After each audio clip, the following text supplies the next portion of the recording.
Hello, it's Tuesday, November 21st, 2017, and as of this recording, I'm still depressed, but I'm not dead.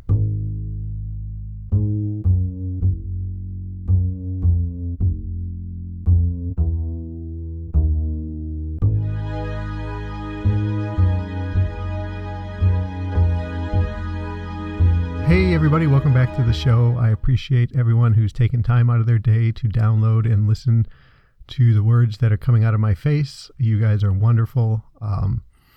It's going to be kind of a shorter episode today. I think I've got a lot of plans, things going on, chores and whatnot with the holiday this week. Thursday is American holiday, Thanksgiving, and Nora and I are packing up and heading out tomorrow afternoon to head to Michigan to have Thanksgiving dinner with my folks and my two little ones. And so there's quite a bit to get done before that happens. But I did want to get a show out just to, one, to make sure I wish everybody a happy Thanksgiving if you are so inclined to celebrate it, holiday with your friends and family and loved ones. Eat up all that turkey and goodness and trimmings and whatnot if that's how you celebrate the third Thursday in November. So before I get into the show, let me remind you how you can get a hold of me. You can email me at jamoalki@gmail.com, facebook.com/jamoalki, @jamoalki on Twitter, www.jamoalki.info. That's JAMOALKI. And you can text me at 248-648-1419. And I got to tell you, the text line seems like the preferred mode of communication lately, and I dig it. I really like it. Reach out, send me a message, let me know how you're doing. I'll tell you, when I get text messages, I feel the pull to kind of dig and ask questions. And if that's not your thing, just let me know. Say, hey, I just wanted to reach out, say hi. Hey, I noticed this about a show, or your show rocks, or your show sucks, whatever it is. But hey, I don't need a lot of chit chat back and forth. No problem. Let me know. And that goes with emails and Facebook messages and everything like that. So yeah, again, thank you so much for downloading the show. Special thank you to those of you who have rated the show on iTunes 5 stars. Give a rating, a review. That helps the show turn up better in searches for those who are looking for podcasts about depression. And also, if you have recommended the show to a friend, a colleague, acquaintance, anybody you might know who could benefit by listening to stories about another depressed person, that kind of helps, I think helps with the isolation and feelings. I got a text message from someone the other day, and they said, boy, I thought I was the only one who wouldn't get up to go pee when I was feeling bad. And it's a weird statement, right? But it's true, and it felt good. And it really made me feel like, hey, something's happening, something good is happening from the show. And so hopefully I can make you feel a little bit better. And hey, turn it around and make me feel a little bit better. Keep those comments coming. That would be wonderful. So that's about all the jibber jabber I've got for that part. Let's get into the show.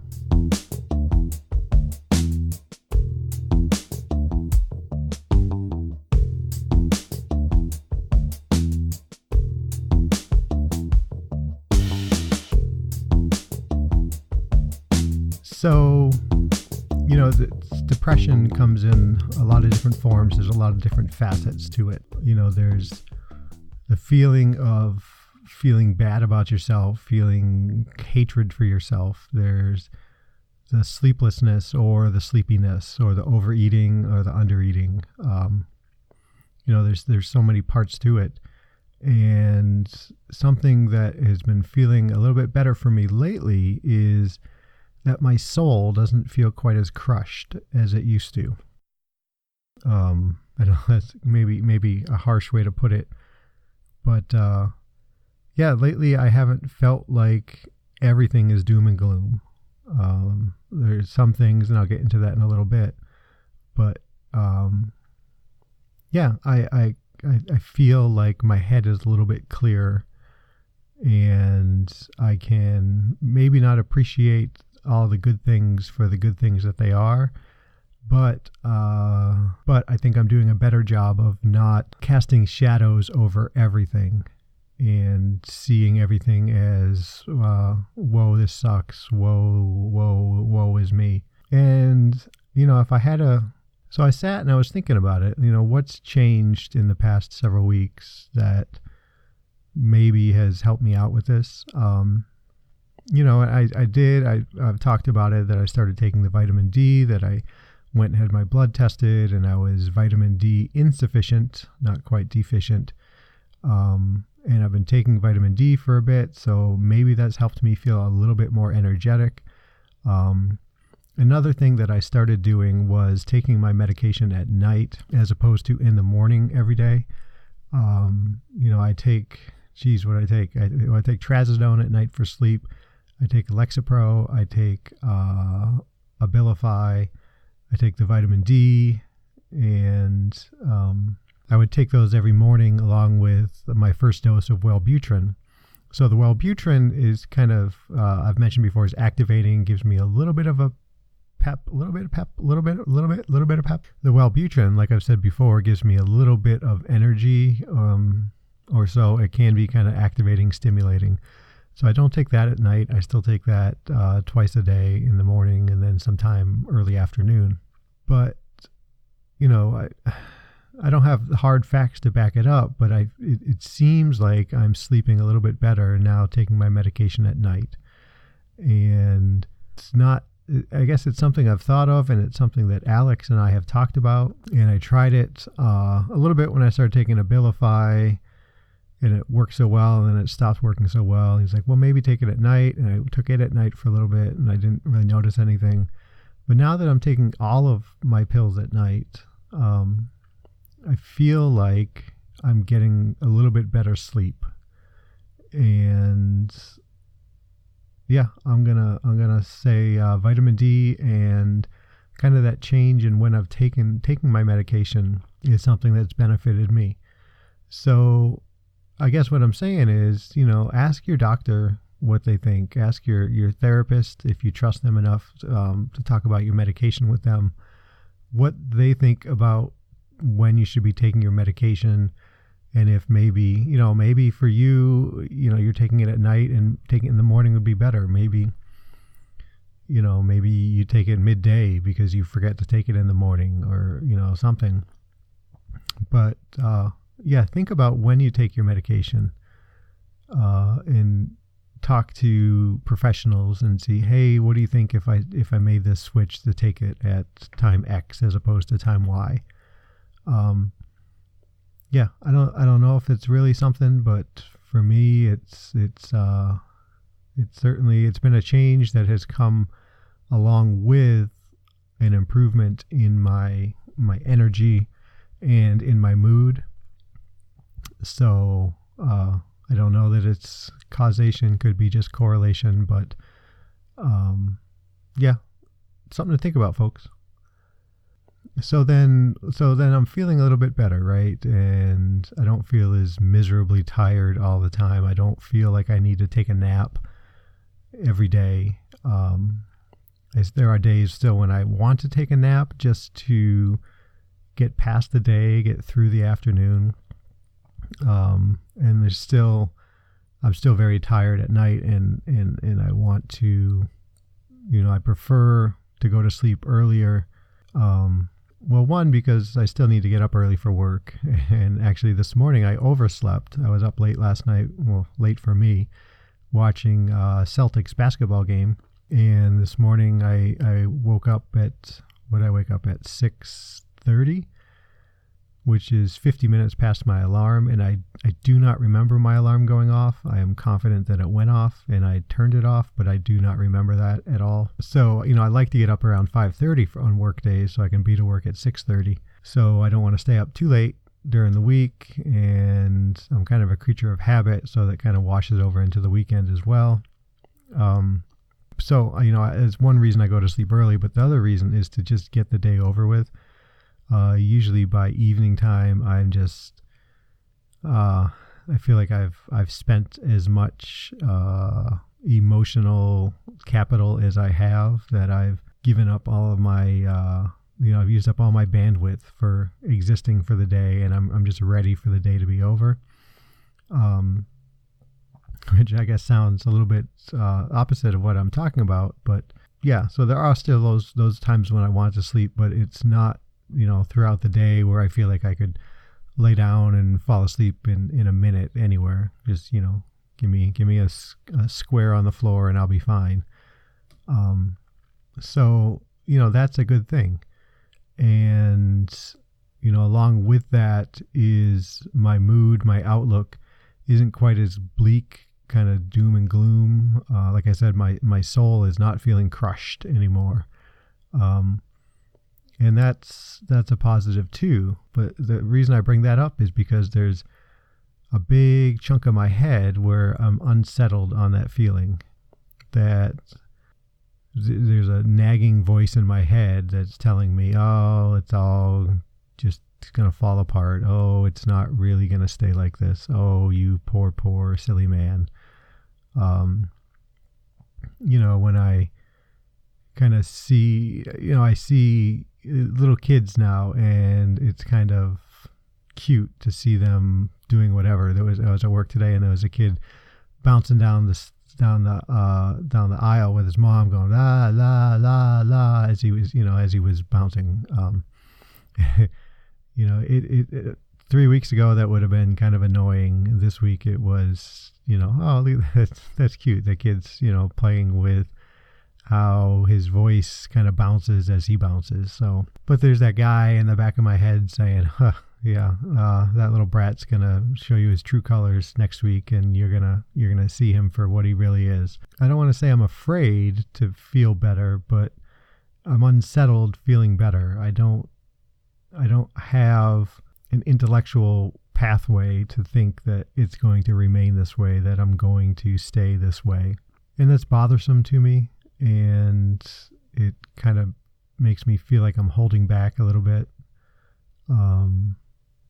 Kind of uncomfortable, not feeling miserable. Does that make sense?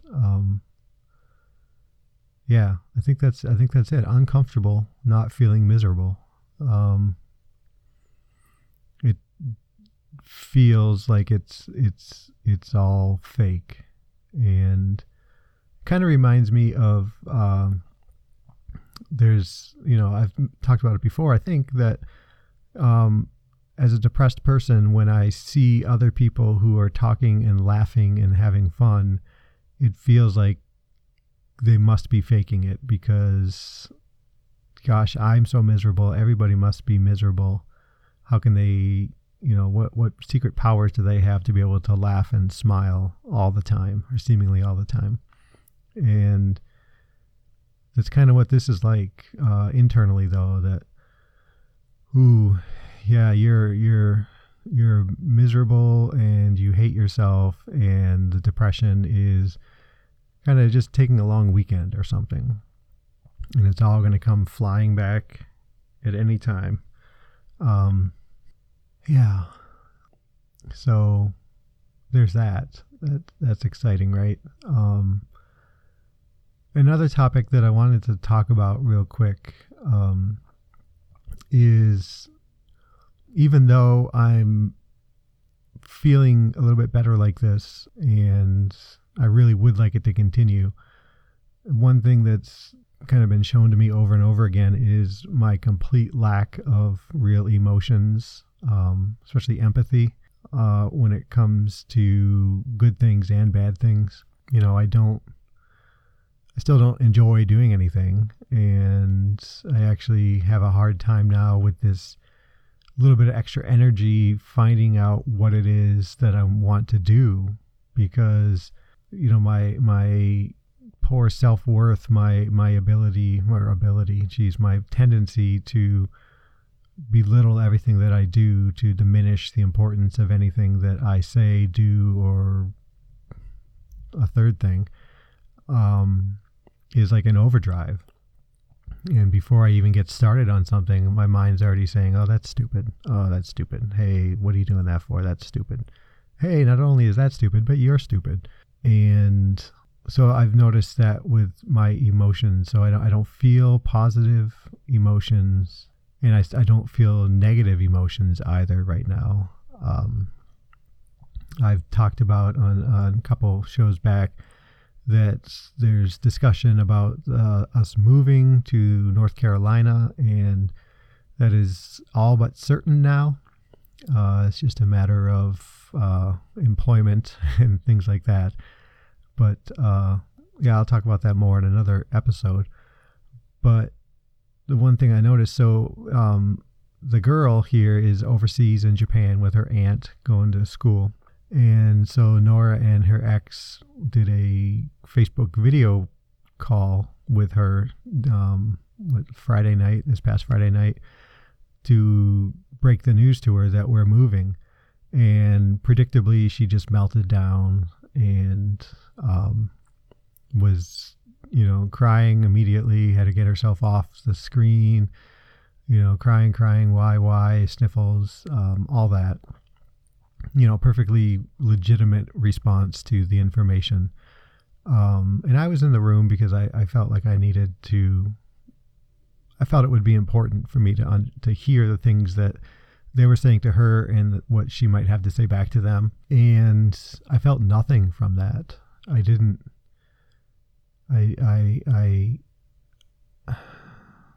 felt like I should have had some empathy and had a little bit of a sad feeling for her. But I didn't. And not at all. I wasn't frustrated that she was a mess. I wasn't disappointed that she was a mess. I wasn't empathetically sad that she was a mess. I just felt nothing. It was just like the rest of my days, feel just nothing. When my ex told me that she got promoted and she'd be moving to Charlotte, North Carolina with the girls, that I felt nothing. I didn't feel panic. I didn't feel sadness. I didn't feel anxiety about the girls being, this essentially doubled the distance between us and me and them, which would make driving an impossibility, and then flying is more expensive. But I didn't feel anything. And, I told Nora the what was going on and the information that I had. And I prefaced it saying, hey, I don't really want to talk about this right now. And the reason I didn't want to talk about it was because I felt nothing about it, and I didn't know what to say about it.